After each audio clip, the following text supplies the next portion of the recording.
being able to kind of not only use your arm but your legs tonight, and how crucial was it for it to be kind of multidimensional in terms of your game tonight? Can you repeat the question? I'm sorry. You used both your legs and your arm tonight, and just talk about your ability to kind of multidimensional in terms of different factors to help get this win tonight for you. Yeah, I think I've mentioned all the time. I've mentioned often the importance of being able to attack teams in different ways, and I feel like for us as a football team, as an offense, it's like your favorite steakhouse, your favorite restaurant, 5-star. Bougie restaurants you like to go to. You have your steak of the day, your selection of the day, the chef's selection. I feel like for us, we can kind of do it all. We have to. I think we do everything at a pretty consistent basis. That's what we strive for, and I think we've done that at moments this year, and I think that's our standard. And I feel like there'll be games where I have a day like this or impacting the game on the ground. There's a day where AJ's got 3 touchdowns in the first half. There's a game where Smitty, has 150 in the first half. It's a ton of different scenarios and ways that this thing can go as an offense, and I think that has helped us a lot, being able to be diverse. And, at the end of the day, make myself clear, the most important thing is winning. And that's what we came out here and did today, regardless of how it looked. Any week, we just want to win. I just want to win and get it done. How can you teams running the ball well? Do you get any sense from the defense, frustration, level rising, or any exasperation on that side of the ball? I think we try and control the things that we can. That is my constant message to the guys. It's on both sides of the ball.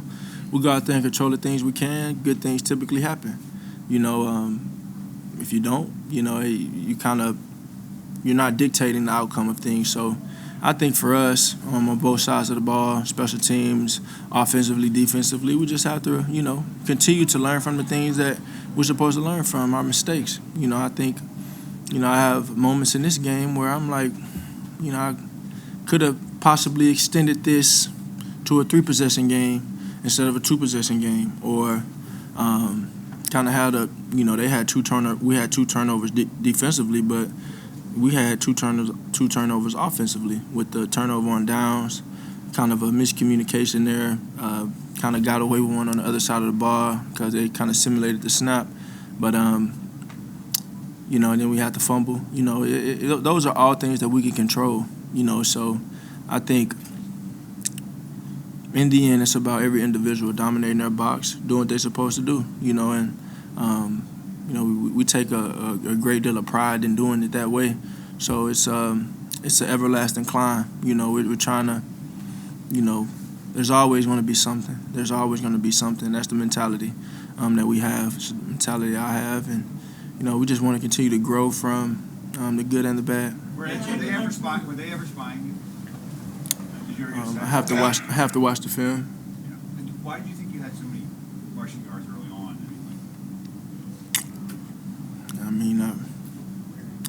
I don't know how to answer that question, to be honest. I ran and they couldn't get me. You passed Mike Vick for most rushing yards by a quarterback in Eagles history. Knowing your appreciation for the history here, what does that mean to you? It means everything. I have a great deal of respect for those guys, the guys that have come before me. Randall, Mike, McNabb, and just the way they played the game. I always talk about how I admire the way they played the game, and to be thrusted into that category and different things, it's a blessing. It's a blessing, and it's a lot of hard work going into it. I have a ton of respect for them and their support, and they don't even know how they've affected me and impacted me in my time here, and it's an understatement to say how much I appreciate them, because I do, and they've guided me in more ways than they don't even know. So I appreciate them, and I appreciate this team.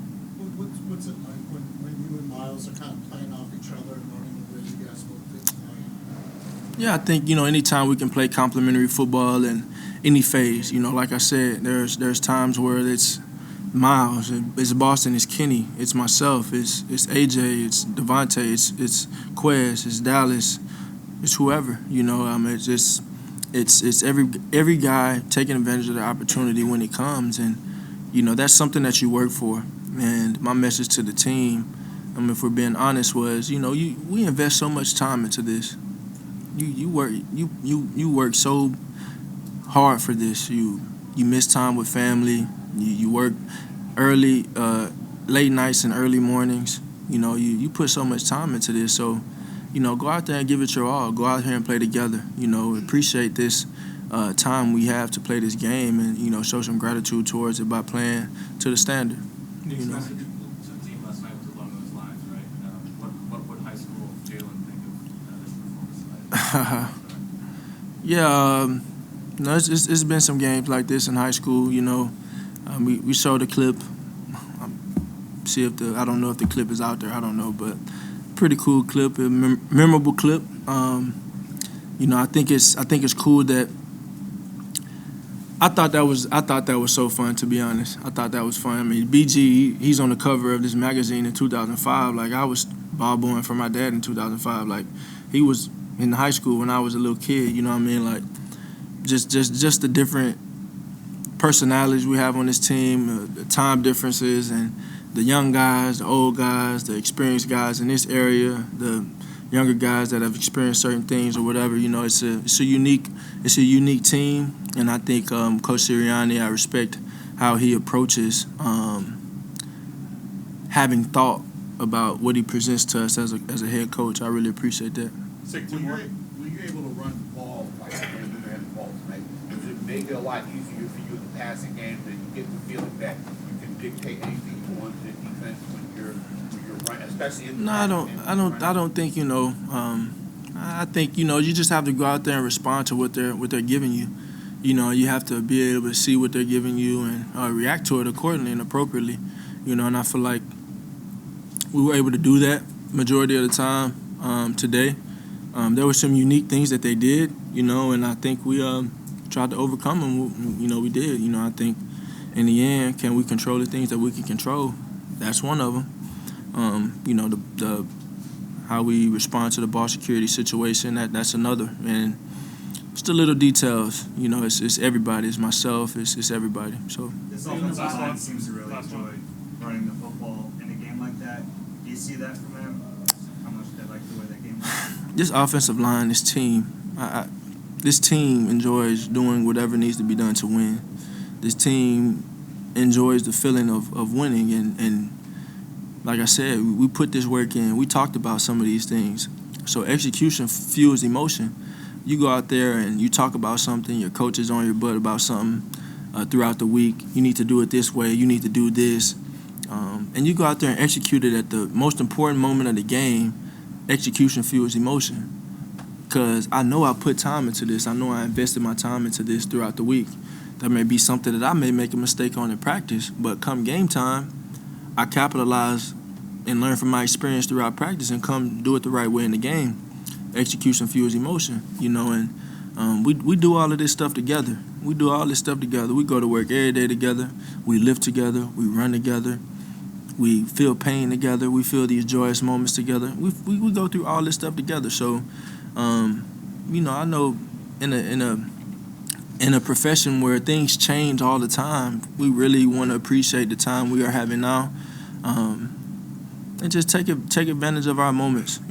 Take advantage of opportunities when they're presented, and just play ball the way we want to play ball.